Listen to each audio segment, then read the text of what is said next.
ప్రైజ్లాడండి. అందరూ బాగున్నారు కదా? వాక్యంలోకి వెళ్ళే ముందు ప్రార్థించుకుందాం. స్తోత్రం, స్తోత్రం, స్తోత్రం. సర్వోన్నతుడ, సర్వశక్తిమంతుడ, కృపామయుడ, నీకు లెక్కలేని స్తోత్రాలు, వందనాలు నాయన ప్రభు. గడిచిన కాలం అంతే నువ్వు కాచి కాపాడి సజీవ రెక్కలలో ఉంచినందుకు నీకు స్తోత్రాలు నాయన ప్రభు. వినుట ద్వారా మేము విశ్వాసం కలుగుటకు సహాయం చేయ ప్రభా. మారు మనసు దయచేయమని అడుగుచున్నాను ప్రభా. స్వస్థపరచు యెహోవా అని నేనే అంటున్నావు నాయన ప్రభా.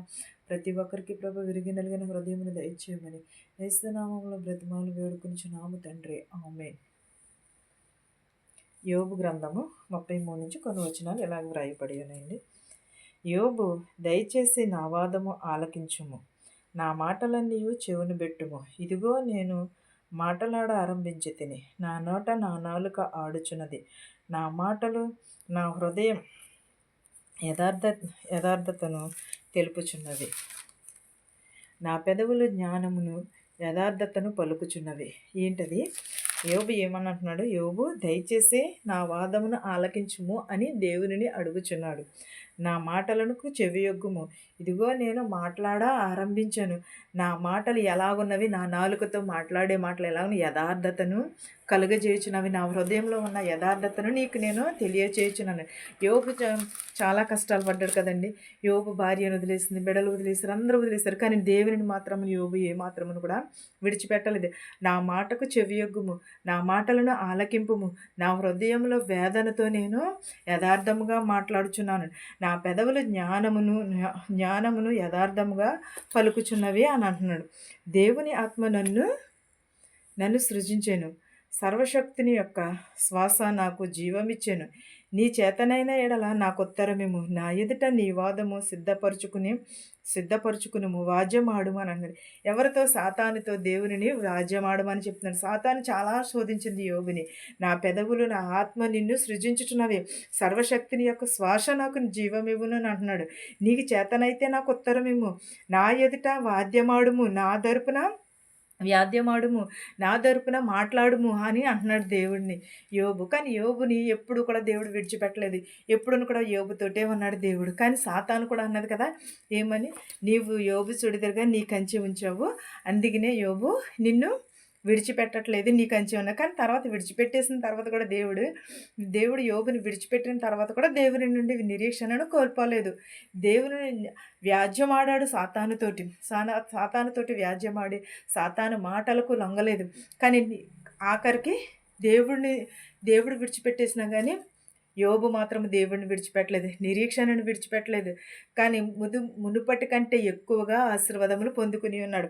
ఆయన ఏమని అంటున్నాడు? శ్రమలు పొందినట్టు నీకు చేతనైతే నాకు ఉత్తరం ఇమ్మన్నాడు. నా ఎదుట నీవు వ్యాజ్యమాడము సిద్ధపరుచుకునుము, వ్యాజ్యమాడము అన్నాడు. దేవుని ఎడల నేను విడనాడి వాడును,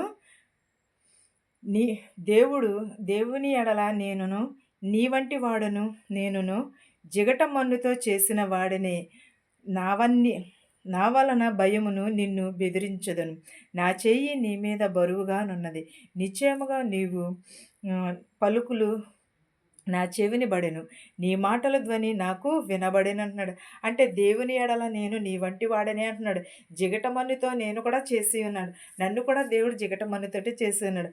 నీ వంటి వాడు నేను భయపడుచున్నాను, భయమును నిన్ను చేసిన నా చెయ్యి నీ మీద బరువుగా ఉన్నది అని అంటున్నాడు. నిశ్చయముగా నీవు పలుకు మాటలన్నీ కూడా పలుకుము అని అంటున్నాడు. కానీ దేవుడు ఏమని అంటున్నాడు? ఈ జీవము వెలుగుచున్నదని అంటున్నాడు. ఆలోచించమని అంటున్నాడు. నరులు సజీవులగుటకు వెలుగు చేతనే వెలిగింపబడును అని అంటున్నాడు. కోపంలోనున్న కూడాను వారి మధ్య మరలా రప్పించమని అన్నాడు. మానవుల కొరకు 2 మారులు 3 మారులు కూడా దేవుడు వేచి చూశాడు. మానవుల కొరకు 2 మారులు 3 సార్లు కూడా. ఈ క్రింద యోబు ఏమని అన్నాడు? ఈ క్రియలన్నిటిని కూడా దేవుడే మనకి కలుగజేశానని అంటున్నాడు. యోబు మాటలకు చెవియొగ్గమని అడుగుచున్నాడు దేవుడిని. యోబు ఏమంటున్నాడు? నా మాటలకు చెవియొగ్గుము, నా మాటలు ఆలకింపుము, నువ్వు మౌనముగా ఉండకు దేవుడా, నా తరపున మాట్లాడుము అని అంటున్నాడు. మౌనంగా యోబుని ఏమంటున్నాడంటే దేవుడు, నీవు మౌనముగా ఉండు యోబు, నీవు మౌనముగా ఉండి నీ తరపున నేను వ్యాజ్యమాడతాను, నీ తరపున నేను మాట్లాడతాను, నీతో నేను మాట్లాడతాను. కానీ ఏమనంటున్నాడు? మౌనంగానే ఉండమని అంటున్నాడు. మౌనంగానే చేయమని అంటున్నాడు. చెప్పవలసిన మాట ఏదైనను నీకున్న ఎడల నాతో ప్రత్యుత్తరం ఇమ్ము అని అంటున్నాడు. యోబుని ఏమంటున్నాడు దేవుడు? నువ్వు నాకు ప్రత్యుత్తరం ఇమ్ము, మౌనంగా ఉండుము, నా మాటలు ఆలకింపుమని యేసుక్రీస్తుని అడిగినప్పుడు యేసుక్రీస్తు వారు కూడా ఏమని అంటున్నారంటే, యోబు నీవు మౌనంగా ఉండి నీ తరపున నేను వ్యాజ్యమాడతాను. వ్యాజ్యమాడి నీకు నేను మ ప్రతిఫలము దయచేస్తాను. మాటలన్నీ కూడా నాకు వినబడుచున్నవి. నీవు నా మాటలను ఆలకించుము, మౌనముగా నుండుము. నేను నీకు జ్ఞానమును బోధించేదనని అంటున్నాడు. దేవుడు ఏమన్నాడు? యోబుకి జ్ఞానమును బోధించేదను. నీ ఎడల నేను వ్యాజ్యమాడతాను. నీ ఎడల నేను మాట్లాడతాను. నీ యథార్థత నాకు కనబడింది. యోబు అయితే ఫస్ట్ చాలా కూడా శ్రమలు పొంది ఉన్నాడు. చాలా చాలా నిరీక్షణ కలిగి ఉన్నాడు దేవుని ఎడల. చాలా బాధ కలిగి ఉన్నాడు. కానీ అందరినీ కోల్పోయినాను కూడా దేవుడిని మాత్రం ఎప్పుడు కూడా విడిచిపెట్టలేదు. దేవుడు ఏమని అంటున్నాడంటే, నీ తరపున నేను వ్యాజ్యమాడతాను, మౌనంగానే ఉండు, మాట్లాడుకోకుండా ఉండుము. నీ మాటలు నాకు వినబడినవి, నీ ప్రార్థన నాకు వినబడినది. నీవు మౌనంగా మాత్రమే ఉన్నాయి. మనకు అనేక మంది ఎంతోమంది శోధిస్తూ ఉంటారు. ఎంతోమంది మన పైన రాళ్ళు వేయాలని చూస్తారు. అనేక మంది అంటూ ఉంటారు మనల్ని. కానీ అవన్నిటిని కూడా దేవునికి అప్పగించుకోమని అంటున్నాడు. యోబుతో పోలిస్తే మనం ఎంతటి వారము? యోబుతో పోలిస్తే మనకి ఎలాంటి వారము మనము? నీటి బుడగ లాంటి జీవితాలు మనవి. కానీ వాటన్నిటిని కూడా విడిచిపెట్టి దేవునిని మాత్రమే. కానీ ఎవ్వరు ఏమన్నా సరే నీవు మాత్రం మౌనముగా ఉండు, నీ తరపున నేను మాట్లాడతాను, నేనున్నాను, నీ తరపున నేను వ్యాజ్యమాడతానని చెప్పినవాడు. నీకోసము నా కోసము కూడా వ్యాజ్యమాడతాడు. మనందరి తరపున కూడా దేవుడు వ్యాజ్యమాడతాడు. కానీ మనము అనని వారిని అనకూడదు, తిట్టిన వారిని తిట్టకూడదు. మనం ఎప్పుడూ కూడా నిరీక్షణ కలిగి ఉండాలి, మనము ఓర్పును కలిగి ఉండాలి, మనము యథార్థతను కలిగి ఉండాలి. ప్రతి ఒక్కరును కూడా దేవుని యందు భయమును భక్తిని కలిగి ఉన్నవారు ప్రతి ఒక్కరును కూడా మౌనముగా మాత్రమే ఉండాలి. మనం దేవుడు చూసుకుంటాడు. దేవుడు మన తరపున వ్యాజ్యమాడతాడు. ఏ మాత్రం కూడా విడిచిపెట్టేవాడైతే కాదు. మనం ఏమి చేయాలంటే మౌనముగా ఉంటే దేవుడు వారికే శిక్ష విధిస్తూ ఉంటాడు. నా జీవితంలో అయితే నేను అలాంటివి చాలా చూశాను. నన్ను అన్నవారిని అనుకోకుండా ఉంటే చాలా చూశాను నేను. అవి కూడా మీరు కూడా అలాంటి మేలులే పొందుకోవాలని నా ప్రార్థనను, ఈ వాక్యమును మీకును మాకును తోడయ్యుండును గాక. ఆమేన్. ప్రార్థించుకుందాం.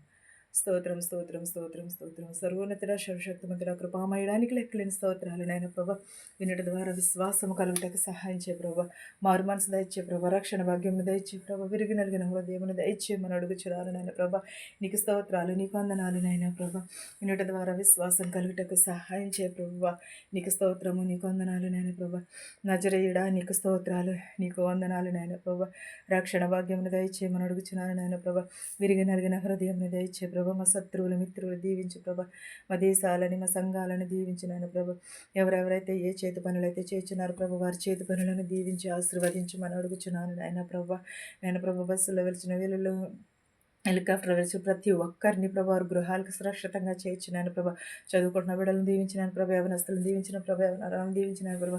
గర్భిణీ స్త్రీలకు సిలువైన కానుక దయచే ప్రభా. పిల్లలేని వారి పిల్లలు దయచేయమని అడుగుతున్నాను ప్రభా. నీ చేసిన ప్రతి ఒక్కరికి ప్రభా మారు మనసు దయచే ప్రభా. అనేకమైన చోట్ల అనేకమైనవి ప్రభా జరుగుచున్నావు ప్రభా. అవన్నిటిని ప్రభా నీ స్వాధీనంలో ఉంచుకోమని అడుగుచున్నాను నాయన ప్రభా. ప్రతి ఒక్కరికి రక్షణ భాగ్యమును దయచేయమని అడుగుచున్నాను ప్రభా. ప్రతి ఒక్కరికి మారు మనసు దయచేయమని అడుగుచున్నాను నాయన ప్రభా. ఏ కుటుంబంలో ఏ శోధన ఉందో, ఏ వేదన ఉందో నాకు తెలియదు, కానీ నీకు తెలిసినైనా ప్రభా. ప్రతి ఒక్కరికి శాంతిని, సమాధానమును దయచే ప్రభా. విరిగి నలిగిన హృదయమును దయచేయమని అడుగుచున్నాను నాయన ప్రభా. రక్షణ భాగ్యమును దయచేయమని అడుగుచున్నాను నాయన ప్రభా. ప్రతి ఒక్కరి కుటుంబాలలో శాంతిని, సమాధానమును దయచే ప్రభా. ఇతర దేశంలో పని లేక చాలామంది బాధపడుతున్నారు ప్రభా. వారందరికీ పని దయచే ప్రభా. ఇతర దేశంలో ఉన్నవారు ప్రతి ఒక్కరిది నేను ప్రభా శక్తిని, బలమును దయచే ప్రభా. వారు పని చేసుకున్నట ప్రభా శక్తిని, బలమును దయచేయమని అడుగుచున్నాం ప్రభా. పీసీసీకి వెళుచున్నారు, మీరు మెడికల్కి వెళుచున్నారు ప్రభా. వారందరికీ సఫలతను దయచేయమని అడుగుచున్నాం ప్రభా. అనేకమైన వ్యాధులతో ప్రభా బాధపడుచున్నారు ప్రభా. వారిని స్వస్థపరచునైనా ప్రభా. గుడ్డివారిని చెవిటివారిని ప్రతి ఒక్కరిని ప్రభా స్వస్థపరిచి లేవనెత్తమని అడుగుచున్నాం ప్రభా. హాస్పిటల్లో ప్రభా అనేకమైన వారు ఉన్నారు ప్రభా. యాక్సిడెంట్ అయిన వారు ప్రభా, వారిని కూడా ప్రభా స్వస్థపరచు ప్రభా.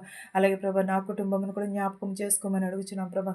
నిత్యము నిన్ను స్తుతించే భాగ్యమును దయచేయమని, నా ప్రార్థనను అంగీకరించమని యేసు నామములో బ్రతిమాలు వేడుకొనుచున్నాను తండ్రి. ఆమేన్.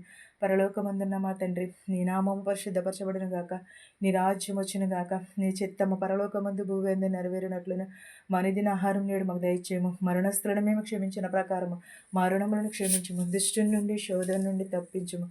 రాజ్యమును శక్తియు మహిమయు నిరంతరము నీవై ఉన్నావు మా తండ్రి. ఆమేన్. ఆమేన్. చూచుచున్న వారికి వినిచిన వారికి సదాకాలములు కృప్తోడై ఉండునుగాక. ఆమేన్.